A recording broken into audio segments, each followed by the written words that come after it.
Ready? I'm gonna see if I can do it louder. What do you think of that one? I have no eardrum. Hi, I'm Amanda. And I'm Meryl. And we're the co-founders of Food52.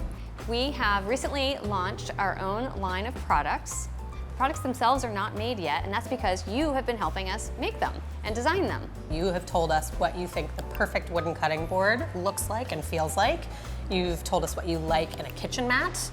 And at this moment, as we speak, you're telling us what you think the perfect mixing bowl is. Or to bowls. You. Or bowls. Could go either way. And next up, our next product, which we'll be announcing very shortly, is kitchen towel. Or tea towel, depending on what you like to I call like it. kitchen towel, but you can tell us what you think. Yeah, exactly. And then an even more exciting announcement, perhaps, is that we've been working on a name and a logo for our product line, and we are going to be sharing that with you very soon. So stay tuned. Talk to you soon. You big baboon. I couldn't resist.